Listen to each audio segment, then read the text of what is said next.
My name's Liam Crichton and the title of the show is Sleeper.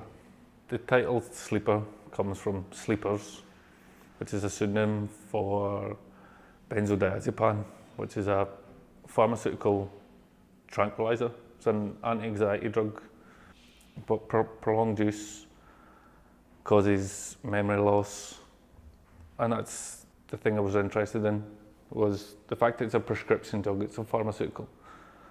Widely used.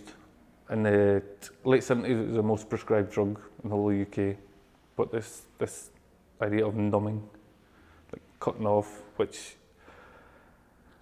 in terms of the show was try to bring it back to like a cultural sense. So this induced numbness. I was brought up in the rural countryside of Scotland, southwest Galway, and then it's really idyllic, beautiful countryside. And then moved to Edinburgh when I was 17.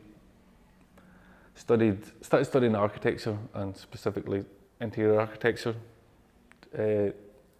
Ended up doing sculpture,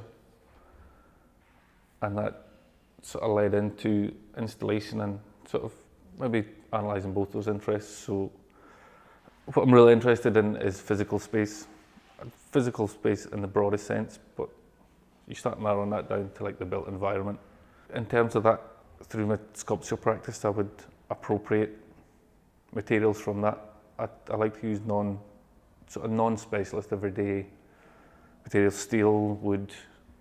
I've used glass, and I would also use sound, because I think there's a real connection between the visceral qualities, like sound is a physical thing, and then objects, like I think they both have a physical resonance with each other, with space, like the way if you move the sculpture in a space 2 feet to the left, it changes the dynamics of it. Like it's a physical resonance. So I'm really interested in the visceral quality. People come in and actually having a physical experience when they come and see your work. And then those materials that are everyday, like steel would normally be within the fabric of a building. And I like using the fabric or the design, the architectural design of a building. I've welded frameworks around pillars of galleries, and that also leads on to like ideas of temporality. So you have to fabricate the work in the space, but then to get it out, you have to sort of destroy it, and then it turns into this other thing. So I've got this thing written, which is just presence, essence, transcendence. So presence is the physical, actually what it is, and then essence is this, it's like a systematic reductive process, which is minimalism, abstraction, and then you just reduce it down to like the bare essence, which plays off those materials and also the familiarity that the audience might have. So like you draw them in because they know materials and they have a connection to these things, and even this connection to form, it's abstract, it's minimal, like it's, you lull them in, and then you try and off balance that, or just set that off balance. So you dislocate it, or you just, this idea, going back to like the social anthropological aspect, I'm interested in social entropy, but not social entropy in like necessarily like a violent destructive sense. It's just, it's kind of apathy, like this thing we're talking about with downers, like it's an induced numbness. I'm interested in ideas that surround that. And for the work in the Sunken Gallery is itself literally sunken. Like you imagine like a swimming pool or something.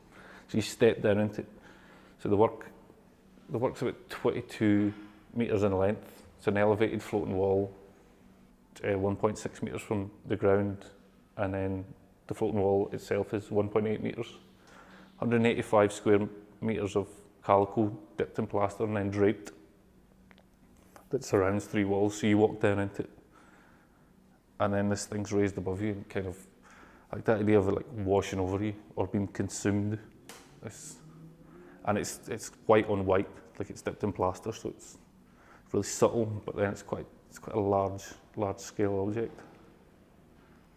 The work references sort of two main aspects. One is the classical, like Greco-Roman frieze.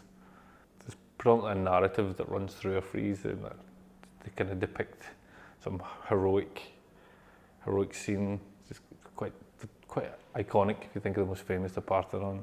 So it's taking that, and then there's a reference to like the city of Belfast, which has been well documented how divided, like physically and literally, through peace walls. So there's a slight reference to that in terms of sort of social barriers that are still prominent in the city. That, and when you go around those places, there is this sense of void that is a space in between.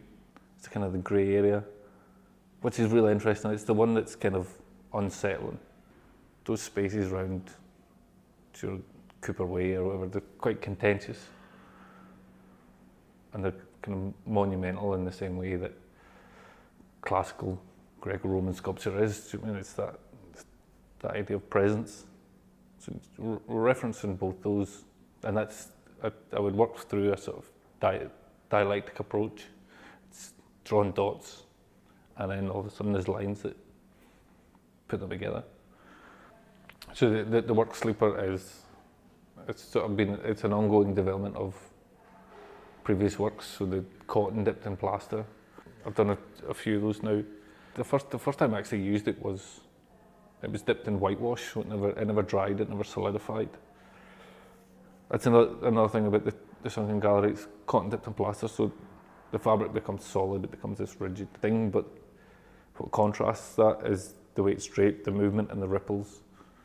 So it's solid, the plaster's predominantly cold, but there's a sort of warmish tone that it's this, well, dialectic dichotomy, like it's flowing, but it's a solid mass elevated thing. I did a show, Silent Valley, in Platform, that was it was a mixed media. It was a sound installation that had steel forms welded around the pillars of glass fronted, then we did a stereo sound installation. But one aspect of that was this, like a single draped cotton solid plaster piece that then this is developed into, right, how far can we take that? Like, so now it's around 3 walls, and then you take it on to expanding the references to classical sculpture, and then keeping that connection to the local, like the built environment, which although it's local to Belfast, it's still a universal idea. Like it's universal to habitat, built environments. So there's like an immediate connection to Belfast itself, but then that kind of expands into a more universal idea.